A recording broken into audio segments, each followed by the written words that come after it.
Okay. Our next video will be about a clause called finally clause. See here. Why? After the last catch block, we can optionally add what we call a finally block. Okay? A finally block will execute after the code in the try block. Alright?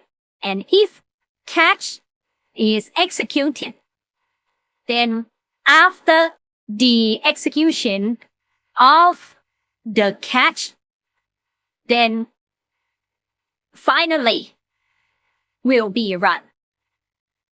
Alright? And it will attempt to run in many situations, even though your program might try to exit from the loop or from the program. Alright? Finally will still run. Not all cases, but in many cases, finally will still run.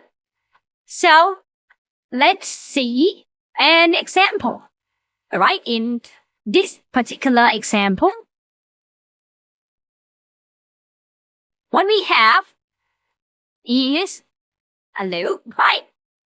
A loop where inside we have our try block, and the exception will be, well, I start from 0, so we will get the division by 0 right away when the program runs.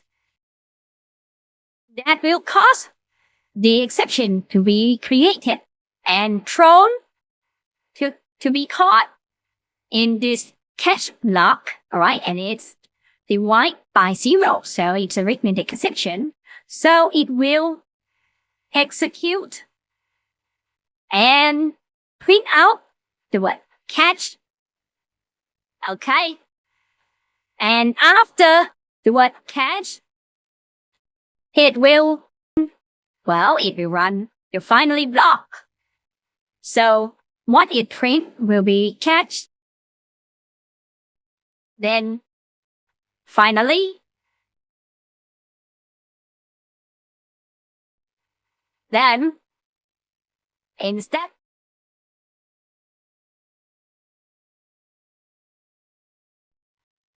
and since the program has not ended, since we caught an exception, the program still keep running in the loop. Alright? And in the next iteration, we have got I equal to 1. So it doesn't cause any exception. Alright? So, and the program executes. And, well, it doesn't execute here because I is still 1. So once it's finished this execution, well, it prints result, right? Blah, blah, blah, blah, blah. And then the catch does not run in this second iteration, but finally will still be run. So, finally will be printed. Okay? And so on. So, for the rest of the execution, well, in the next iteration, we'll be having I equal to 2, which will break from this. Okay, let's actually run it. Alright, so we can see the steps.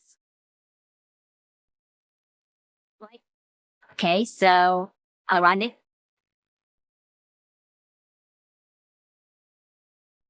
See? For the first iteration, let me capture and take it side by side.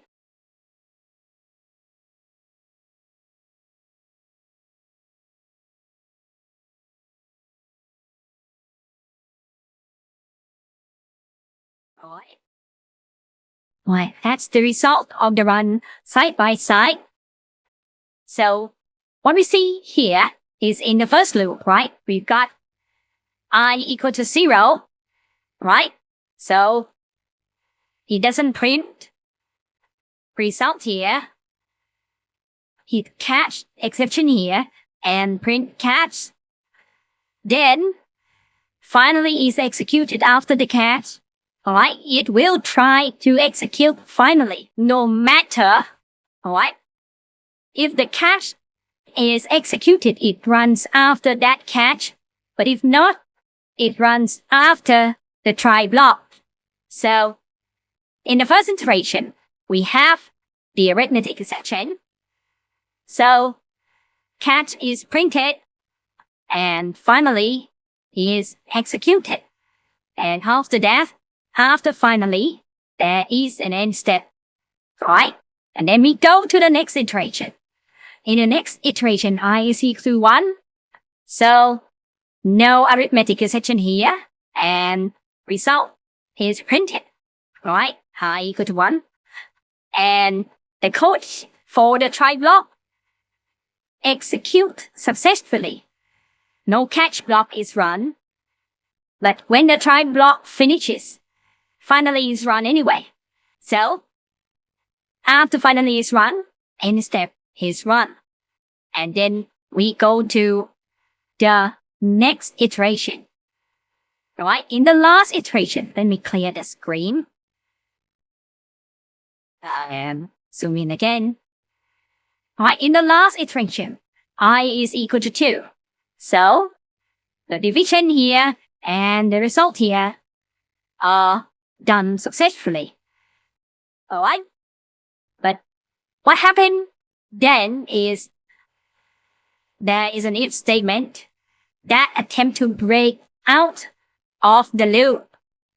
Alright? Break out of the loop when I is equal to 2. So it break out of the loop. Naturally, if it break out of the loop like this, the next thing that will be printed will be end main loop, right? But finally, we'll still attempt to do. So even though the break will take our control flow out of the loop, finally still get executed anyway. Alright? And then end main loop is run. So that's what happened. Alright? Finally, clause will try to run. Even though there exists a code that try to jump out or bypass the finally clause. Okay? Now, let's see another example, a variation of this one. Let's say, in this example, I want to exit the program right away, just after I print catch. Alright? We'll see if finally gets to run, right? Because this return normally would take us out of the program altogether. And no code should be executed, right? So normally, no code here, here, and here should be printed. Alright? But let's see how our finally block is doing this.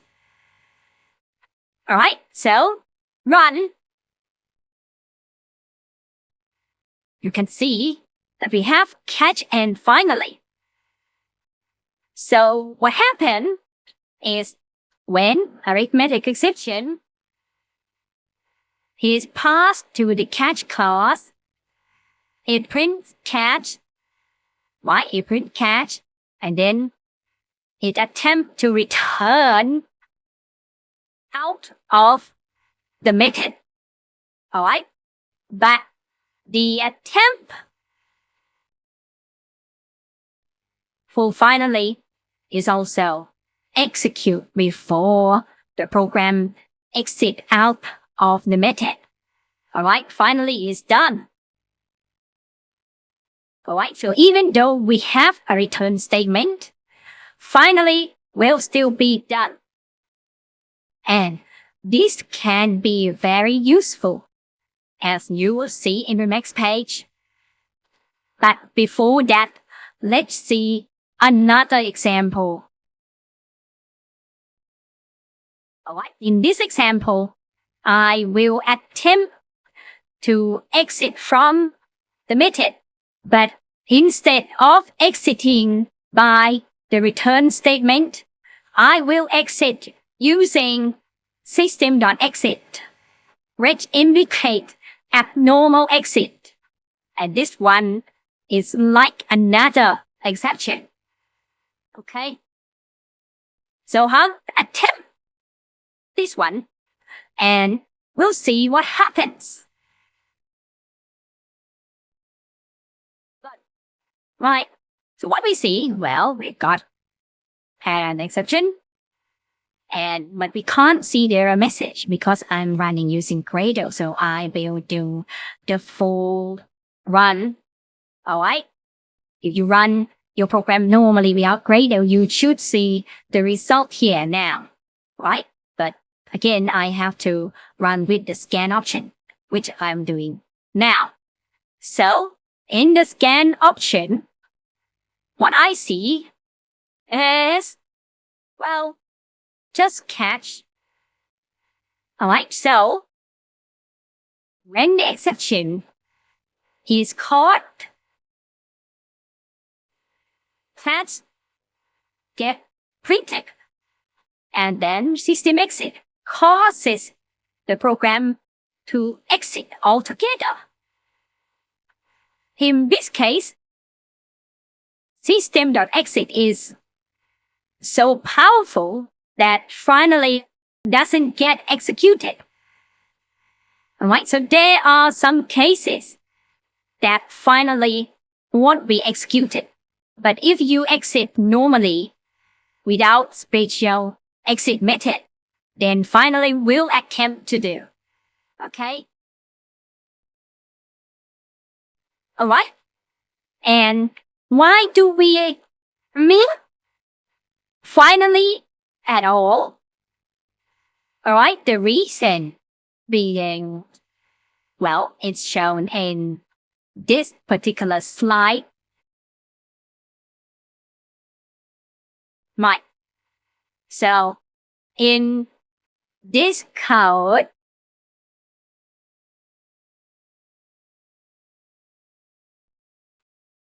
my try block try to open a file. Alright. This is open the file. And work on the file for some time. Okay. And when finished working with the file, I closes the file.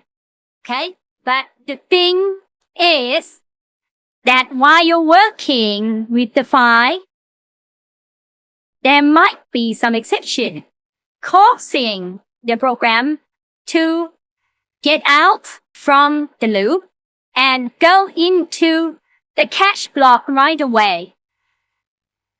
So if that's the case, it means that the closed file won't be executed. See? So this is a major problem. Because if this happens, the file will not be closed, and that means you cannot save to the file. The file cannot be physically saved unless you close the file. Right. So we therefore need finally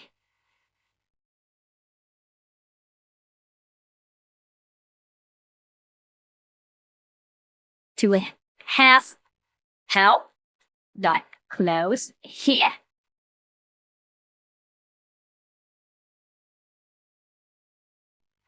Alright, so that even though exception gets generated and we jump out, and after one of the cats is executed, finally will still get executed. Okay?